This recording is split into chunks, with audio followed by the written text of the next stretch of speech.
India versus England మధ్య జరుగుతున్న 5th test day 2 complete అయిపోయింది. మరి డే 2 సంబంధించిన మ్యాచ్ గురించి ఈ వీడియోలో తెలుసుకుందాం. మరి ఈ వీడియోని ఎండ్ వరకు అయితే చూడండి. వీడియోని స్టార్ట్ చేసే ముందు నాదొక చిన్న రిక్వెస్ట్. మన ఛానల్ని ఎవరన్నా సబ్స్క్రైబ్ చేసుకోకపోతే వెంటనే సబ్స్క్రైబ్ చేసుకోండి. అలాగే పక్కనున్న బెల్ ఐకాన్ ఆన్లో పెట్టుకోండి. నేను పెట్టే ప్రతి వీడియో మీకు నోటిఫికేషన్ రూపంలో వస్తుంది. ఫ్రెండ్స్, వీడియో చూస్తున్నారు కానీ సబ్స్క్రైబ్ ఎవరు చేసుకోవట్లేదు. ప్లీజ్ సబ్స్క్రైబ్ అయితే చేసుకోండి.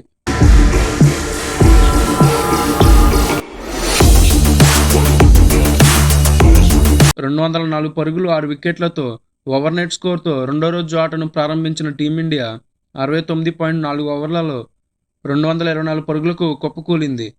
ఓవర్నైట్ బ్యాటర్లు కరుణ్ నాయర్ 109 బంతుల్లో 8 ఫోర్లతో 57 పరుగులు చేశాడు.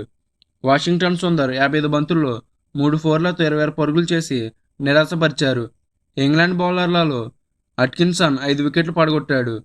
జోష్ టంగ్ 3 వికెట్లు పడగొట్టగా క్రిస్ వోక్స్కు ఓ వికెట్ దక్కింది. ఇంగ్లాండ్కు తొలి ఇన్నింగ్స్లో 23 పరుగుల స్వల్ప ఆధిక్యం దక్కింది. ఇంగ్లాండ్ ఓపెనర్లు బజ్బల్ ఆటను చూపించిన తర్వాత ఈ మ్యాచ్లో టీమిండియా పుంజుకుంటుందని ఎవరూ అనుకోలేదు.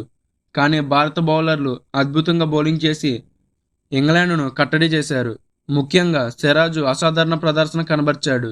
ఇంగ్లాండ్ ఓపెనర్లు Ben Duckett, Zak Crawley Bazball గేమ్తో తమ ఇన్నింగ్స్ను దూకుడుగా ప్రారంభించారు. Switch hit, reverse sweep, reverse scoop షాట్లతో భారత బౌలర్లపై విరుచుకుపడ్డారు. టీ20 తరహా బ్యాటింగ్తో చెలరేగారు. దూకుడుగా ఆడుతున్న బెన్ డకెట్ను ఆకాశ్దీప్ వికెట్ కీపర్గా క్యాచ్ ఇచ్చి పెవిలియన్కు చేర్చాడు. తొలి వికెట్కు నమోదైన 92 పరుగుల భాగస్వామ్యానికి తెరదించాడు.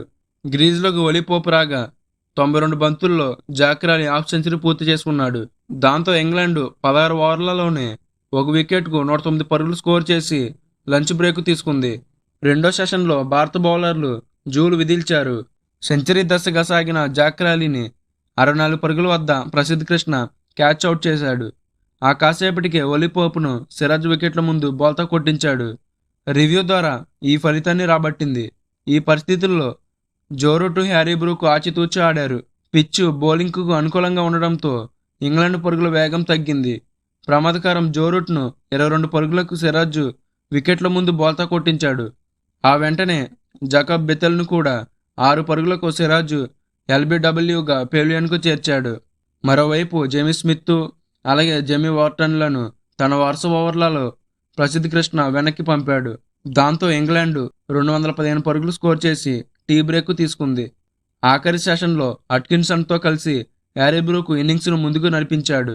బౌండరీలతో జోరు కనబర్చిన అట్కిన్సన్ను ప్రసిద్ధ్ కృష్ణ పెవిలియన్కు చేర్చాడు.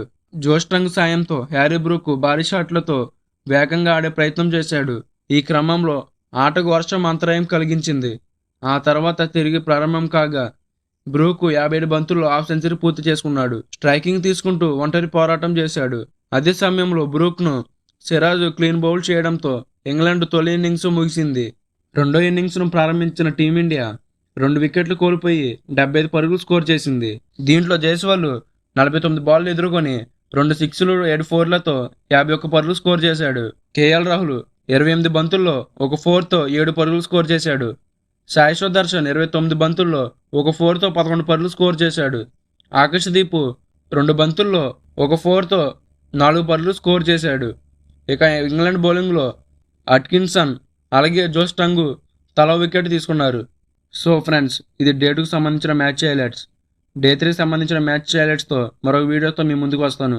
ఈలోపు మన ఛానల్ ఎవరైనా సబ్స్క్రైబ్ చేసుకోకపోతే వెంటనే సబ్స్క్రైబ్ చేసుకోండి. అలాగే పక్కనున్న బెల్ ఐకాన్ ఆన్లో పెట్టుకోండి. అర్థమైందా రాజా?